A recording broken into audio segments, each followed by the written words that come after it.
तो क्या अब हिंदू मुसलमान की दीवारें त्योहारों तक पहुंच गई हैं? क्या ब्रज की होली, जिसमें श्री कृष्ण ने खुद रंगों से दुनिया को सराबोर किया था, वहां अब धर्म के नाम पर पाबंदियां लगने लगी हैं? दरअसल मथुरा के संतों ने एक चौंकाने वाली मांग उठाई है। ब्रज की होली में मुस्लिमों की एंट्री पर बैन लगाया जाए। उनका कहना है कि सनातन धर्म के खिलाफ साजिशें चल रही हैं और अब इसे रोकने का समय आ गया है। यही नहीं, संतों ने मांग की है कि ब्रज में मुस्लिमों की दुकानें भी न लगने दी जाएं। वे चाहते हैं कि प्रशासन ये सुनिश्चित करे कि कोई भी गैर हिंदू व्यक्ति इस उत्सव में शामिल न हो।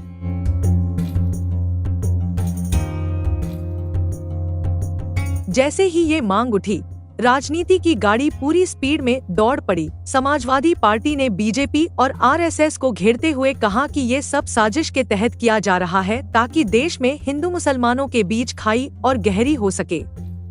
आम आदमी पार्टी ने भी सवाल उठाया कि भारत जैसे लोकतांत्रिक देश में किसी धर्म के लोगों को किसी त्योहार से दूर कैसे रखा जा सकता है।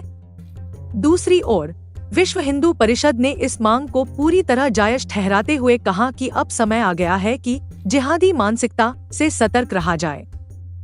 लेकिन विवाद तब और गहरा गया जब खुद मुस्लिम धर्मगुरु इस मुद्दे पर दो भागों में बंट गए।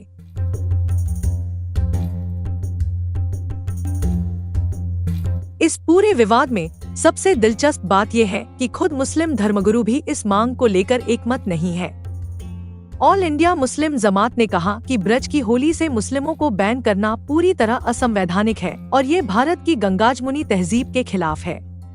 वहीं ऑल इंडिया इमाम एसोसिएशन ने कहा कि इस्लाम में वैसे भी होली खेलना जायज नहीं है, तो इस बैन से कोई खास फर्क नहीं पड़ता। यानी कि जिस मुद्दे पर पूरा देश बहस कर रहा है, वहाँ खुद मुस्लिम समुदाय में भी एक राय नहीं है।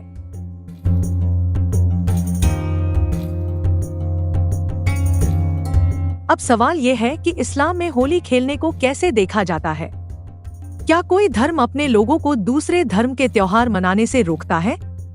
इस्लाम में एकेश्वरवाद यानी सिर्फ एक ईश्वर की पूजा को सबसे जरूरी माना जाता है।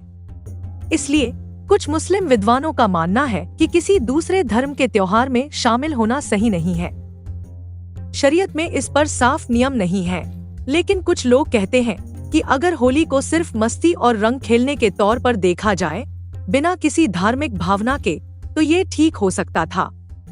मगर चूंकि होली का एक धार्मिक महत्व भी है, इसलिए इसमें शामिल होने से बचने की सलाह दी जाती है। ब्रज की होली, जो भगवान श्री कृष्ण की लीलाओं का हिस्सा रही है, क्या उसमें धर्म देखकर शामिल होने की शर्तें लगाई जाएंगी? इस मुद्दे पर आपकी राय क्या है? क्या मुस्लिमों को ब्रज की होली में आने से रोका जाना चाहिए या फिर ये धार्मिक स्वतंत्रता पर एक हमला है? हमें कमेंट में बताइए और इस मुद्दे पर खुलकर अपनी राय रखिए।